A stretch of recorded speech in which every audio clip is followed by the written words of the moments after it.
بسم اللہ الرحمن الرحیم بسم اللہ الرحمن الرحیم الحمدللہ وکفا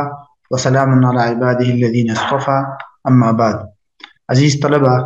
نور الایضاح کتاب کی آج ہماری یہ نشست نمبر 57 ہے، اور آج کی نشست میں ہم جو فصل شروع کر رہے ہیں وہ ہے فصل فی اسقاط الصلاۃ والصوم وحکم الایساء بہما۔ یہ فصل ہے روزے اور نماز کے ساقط ہونے کے بیان میں اور ان کے وصیت کے بارے میں۔ یعنی مریض یا کوئی معذور شخص جو ہے اس پر نماز وہ نہ پڑھ سکے اور نماز اس کی قضا ہو جائے اس طرح کی عذر اور اس طرح کی بیماری وغیرہ میں، تو اس کے بعد کیا ان پر ان نمازوں کی قضا لازم ہے یا نہیں، اور اگر کوئی شخص قضا نہیں کر سکا تو کیا ان پر ان نمازوں کی طرف سے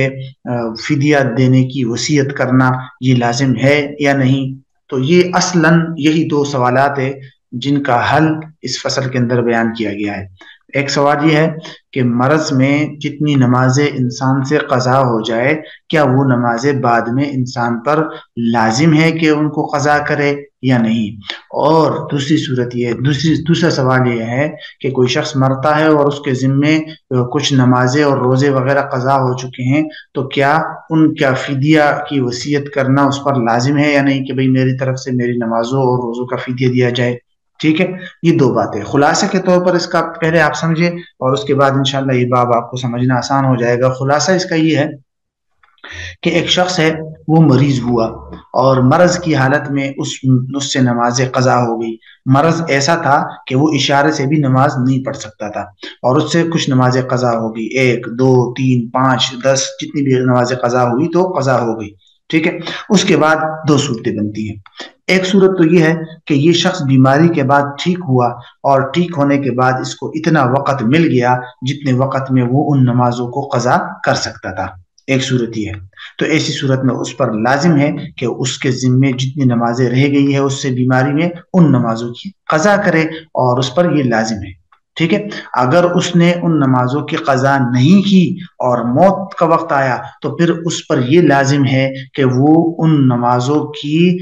وصیت کر دے کہ میری ان نمازوں کی طرف سے فدیہ ادا کر دیا جائے، وہ رسا پھر اس کا فدیہ ادا کریں گے۔ یہ پہلی صورت ہے۔ دوسری صورت یہ ہے کہ ایک شخص بیمار ہے اور بیماری کی حالت میں اس سے کچھ نمازیں قضا ہوئی، اور 1 2 جتنی بھی نمازیں اس سے قضا ہوئی اس سے نمازیں قضا ہوئی، اور قضا ہونے کے بعد بیماری کے بعد وہ اسی بیماری میں ہی وہ انتقال کر گیا، اور بیماری کے بعد وہ تندرست نہیں ہوا، اس کو اتنا ٹائم اور اتنی طاقت نہیں ملی جس میں وہ ان نمازوں کو قضا کر سکتا تھا۔ تو ایسے شخص پر ان نمازوں کی قضا بھی نہیں ہے کیونکہ وہ بیماری کے اندر ہی مر چکا ہے، اور نہ ہی ایسے شخص پر یہ لازم ہے کہ وہ وصیت کرے کہ اس کی طرف سے ان نمازوں کا فدیہ ادا کیا جائے، یہ بھی اس پر لازم نہیں ہے۔ یہ نمازیں اس کے ذمے سے معاف ہے اور اس پر کسی قسم کی کوئی ذمہ داری لازم نہیں ہوگی۔ تو یہ بنیادی طور پر دو صورتیں ہیں۔ اب ایک دو باتیں اور بھی ذہن میں رکھ لے۔ ایک بات یہ کہ اگر جن صورتوں میں انسان پر لازم ہے کہ نمازوں کی قضا کرے یا وصیت کرے، ان صورتوں میں جب وہ رسا جو ہے اس کی طرف سے فدیہ ادا کریں گے نماز کا، تو فدیہ کی جو مقدار ہے وہ یوں ہے کہ ایک نماز کے بدلے میں ایک صدقہ فطر کی مقدار فدیہ دینا لازم ہوتا ہے، اور یہ کسی مستحق زکوٰۃ کو دینا لازم ہوتا ہے۔ صدقہ فطر کی مقدار یہ ہے کہ 1.25 کلو گندم ہو یا اس کی جو قیمت بنتی ہے وہ دے دے، اور ایک دن کی نمازیں 6 شمار کی جائے گی کیونکہ 5 نمازیں ہیں اور وطر کا فدیہ الگ ہے، وطر کا جو واجب ہے اس کا فدیہ الگ ہے۔ تو یہ تو فدیہ کی ترتیب ہے۔ ایک اور بات ذہن میں رکھ لے کہ وہ رسا پر جو لازم ہے وصیت پہ عمل کرنا کہ بھئی وہ ایسے آدمی کی نمازوں اور روزوں کا فدیہ ادا کرے، تو وہ جو لازم ہے وہ میت کے مال کے 1/3 مال تک ہے، یعنی میت نے جتنا مال چھوڑا ہے تو اس کا جو 1/3 اور 1/3 مال ہے اس میں سے وہ فدیہ ادا کریں گے۔ اس کے علاوہ اگر فدیہ اتنا زیادہ بڑھ رہا ہے کہ مرحوم کی وصیت کے مطابق عمل کر بھی لیا تو بھی وہ 1/3 مال سے بڑھ رہا ہے تو پھر وہ رسا کی اجازت پر موقوف ہے، وہ لازم نہیں ہو ان پر۔ لازم صرف تب ہے کہ مرحوم شخص وصیت کر دی ہو مرحوم نے، اور دوسری بات یہ کہ 1/3 مال کے حد تک وہ اس پہ عمل ہو سکے تو تب پھر لازم ہے۔ تو یہ بنیادی طور پر خلاصہ ہے۔ اب ذرا اس کو بات کے اندر دیکھ لیجیے۔ فرماتے ہیں کہ حالات لا يلزم فيها الإيساء لترك الصلاة والصوم، وہ حالات جن میں نماز اور روزے کے چھوڑنے کی وجہ سے وصیت لازم نہیں ہوتی۔ نمبر 1، اذا مات المریض ولم يقدر على الصلاة بالإيماء، ایک مریض کا انتقال ہوا اور وہ نماز اشارے سے پڑھنے پر بھی قادر نہیں تھا تو لا يلزمه الإيساء بها، تو اس پر ان نمازوں کی وصیت کرنا لازم نہیں ہے، یعنی وصیت کا مطلب فدیہ دینے کی وصیت۔ وَإِن قلت، اگرچہ نمازیں کم ہو، یہ میں نے آپ کو بتا دیا تھا، کیونکہ اس کو اتنا ٹائم ہی نہیں ملا کہ وہ، اور نہ ہی طاقت ملی بیماری کے بعد ٹھیک نہیں ہوا کہ وہ نمازوں کی قضا کر سکتا ہو۔ وَقَضَاء الصَّوْمِ، یہی حکم روزوں کا بھی ہے۔ ان افطر فیہ المسافر والمریض، کہ اگر رمضان میں مسافر یا مریض نے مثلا افطاری کر لی، روزے نہیں رکھے، وماتا قبل الاقامت والصحہ، اور دونوں مر گئے اقامت اور صحت سے پہلے پہلے، مطلب مریض مسافر ابھی مقیم نہیں بنا تھا، سفر میں ہی مر گیا، یا جو مریض تھا وہ ابھی تندرست نہیں ہوا تھا اور وہ پہلے ہی مر گیا بیماری میں ہی، تو بیماری میں اور سفر میں اس حالتوں میں جو نمازیں اور جو روزے قضا ہوئے ہیں، جو روزے انہوں نے نہیں رکھے ہیں، ان کی وصیت بھی لازم نہیں ہے اور ان کی قضا بھی لازم نہیں ہے، کیونکہ ان کو اتنا ٹائم ہی نہیں ملا اور اتنی طاقت ہی نہیں ملی جس میں وہ روزوں کو اور نمازوں کو ادا کر سکے۔ اچھا جی، وعلیہ الوصیۃ بما قدر علیہ وبقی بذمتہ، کہتے ہیں کہ اس آدمی پر وصیت ہے اتنی جتنی کی پر وہ قادر ہوا ہو اور اس کے ذمے وہ باقی رہ گئے ہوں۔ مطلب یہ ہے کہ اگر ایک شخص ہے، مثال کے طور پر مرض میں اس نے روزہ توڑا یا مرض میں اس نے روزے توڑے یا مرض میں اس نے نمازیں نہیں پڑھی اور مرض کے بعد تندرست ہوا، اتنا ٹائم ملا کہ مثال کے طور پر 10 نمازیں رہ گئی تھی، لیکن اس کو جو تندرستی کی حالت ہے وہ 5 نمازوں کا ٹائم ملا، یا 10 روزے کھائے تھے تو 5 روزے رکھنے کے ٹائم اس کو ملا، باقی کا اس کو ٹائم ہی نہیں ملا یا باقی کی اس کو طاقت ہی نہیں ہوئی، تو جتنی کی طاقت ہوئی ہے، جتنا ٹائم ملا ہے، صرف اسی کی وصیت اس پر لازم ہوگی، باقی کی نہیں ہوگی، کیونکہ جتنی طاقت ہوتی ہے اسی کے بقدر اس پر قضا اور وصیت وغیرہ لازم ہوتی ہے۔ فیخرج عنہ، اب جب کسی نے اس طرح وصیت کر دی، مطلب ایک آدمی پر قضا نمازیں تھی اور اس کے ذمہ لازم تھا کہ وصیت کرے، اس نے وصیت کر لی کہ بھئی میرے ورثہ میرے مال سے بعد میں میری نمازوں اور روزوں کا فدیہ ادا کرے، تو وہ کیسے ادا کریں گے؟ اب وہ اس کا طریقہ بتا رہے ہیں آپ کو۔ نمبر 4،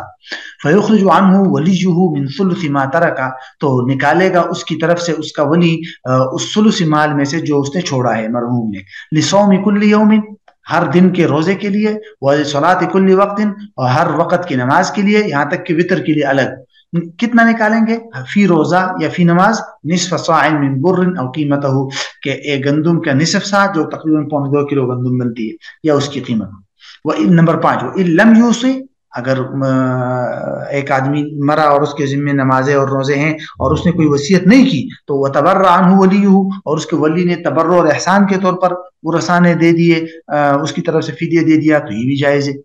وَلَا يَصِحُّ أَن يَصُومَ وَلَا أَن يُصَلِّيَ عَنْهُ، یصوم اور یصلی دونوں کا فاعل ولی ہے، یعنی ولا يصح ان يصوم الولی ولا ان يصلی الولی عنہ، ولی اور ورثاء کے لیے یہ صحیح نہیں ہے کہ وہ روزے رکھے اپنے مرحوم کی طرف سے کہ بھئی اس کے ذمہ 10 روزے تھے چلو ہم رکھ لیتے ہیں، اس کے ذمہ 10 رمضان نمازیں رہ گئی تھی چلو ہم نمازیں پڑھ لیتے ہیں، نہیں، ایسا نہیں ہو سکتا۔ آپ فدیہ دے سکتے ہیں، ولا یصلی عنہ، نہ ہی اس کی طرف سے نماز پڑھ سکتے ہیں، اس کے ثواب کے لیے روزے رکھ سکتے ہیں، آپ روزہ رکھ کر ثواب بخشے اس کو، نفل نمازیں پڑھ کر اس کے ثواب اس کو بخشے، لیکن اس کی قضا شدہ نمازوں کا آپ جو ہے وہ نہیں کر سکتے، وہ آپ نہیں پڑھ سکتے، ٹھیک ہے۔ یہاں سے ایک ہیلا بتایا گیا ہے کہ اگر ایک شخص کا انتقال ہو جائے اور اس نے وصیت کر دی ہو کہ بھئی میرے ذمہ 50 نمازیں رہ گئی ہے، اس کی فدیہ ادا کرے، اور اس کے ورثاء نے دیکھا کہ بھئی اس کے مال میں تو اتنے پیسے ہیں ہی نہیں، اس کے مال کے تہائی مال سے، یا اس کے ورثاء